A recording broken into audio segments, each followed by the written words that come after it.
इस दशक का दूसरा बजट वित्त मंत्री निर्मला सीतारमण आज संसद में पेश करेंगी और सबसे ज्यादा फोकस किसानों पर रहने वाला है। ऐसे में बेहद जरूरी है कि देश के सबसे बड़े सेक्टर के लोगों के लिए सरकार के पास क्या योजनाएं हैं। सबकी नजरें इस बात पर भी हैं कि जब 5 राज्यों में चुनाव होने वाले हैं तो सरकार किसानों को लेकर क्या ऐलान कर सकती है। इस रिपोर्ट में देखें कि किसान को इस बजट से क्या उम्मीदें हैं और सरकार नाराज किसानों को मनाने के लिए क्या ऐलान कर सकती है।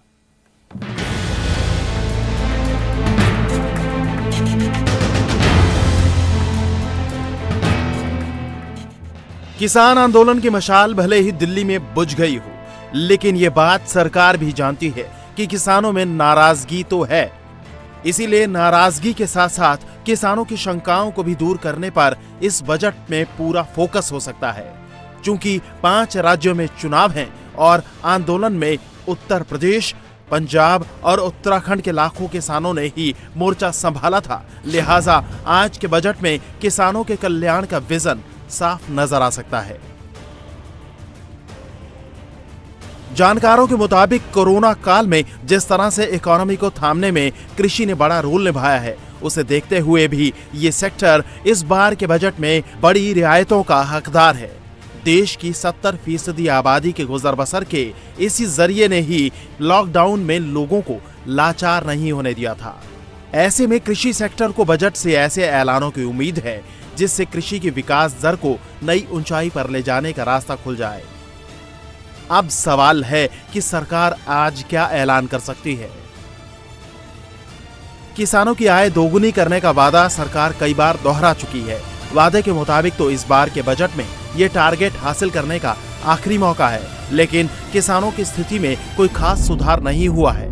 सरकार बोल चुकी है कि कोरोना की वजह से परिस्थितियां विपरीत होती चली गई, लिहाजा इस बार सरकार कोई नया विजन पेश कर सकती है। मनमोहन सरकार में किसानों की मासिक आमदनी 6,426 रुपए थी, जबकि NSSO की रिपोर्ट के मुताबिक अभी किसानों की औसत आय 10,218 रुपए मासिक है। मतलब दोगुनी करने का लक्ष्य अभी भी अधूरा है। कोरोना काल में पूरी दुनिया ने भारत की ताकत देखी, भारत की रणनीति का लोहा माना, इसीलिए सरकार पर भरोसा भी है और सरकार से उम्मीद भी है। सरकार को 3 कृषि कानूनों के लिए सबसे बड़ा विरोध पंजाब और उत्तर प्रदेश जैसे प्रमुख चुनावी राज्यों में झेलना पड़ा है। ऐसे में सरकार इस बजट में किसानों को लुभाने के लिए कुछ बड़ी घोषणाएं कर सकती है। इनमें सबसे खास है सरकार किसान सम्मान निधि योजना के तहत किसानों को सालाना दी जाने वाली मदद को बढ़ा दे। अभी इस योजना का लाभ छोटे किसानों को मिल सकता है। हो सकता है सरकार इस योजना का दायरा भी बढ़ा दे। अभी सरकार किसानों को 2-2 हजार रुपए की 3 किश्तों में सालाना 6,000 रुपए की आर्थिक मदद देती है। इसे बढ़ाकर सरकार 8,000 रुपए से 10,000 रुपए सालाना तक कर सकती है।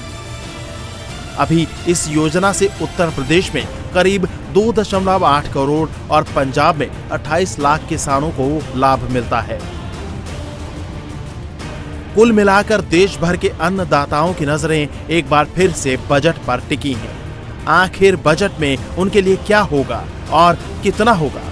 बजट का पिटारा खुलने वाला है और तरक्की का नया रोड मैप नजर आने वाला है। सरकार क्या कर सकती है वो आपने जान लिया। अब किसान क्या चाहते हैं उसे समझिए। PM किसान सम्मान निधि राशि को 6,000 से बढ़ाकर 10,000 सालाना किया जाए।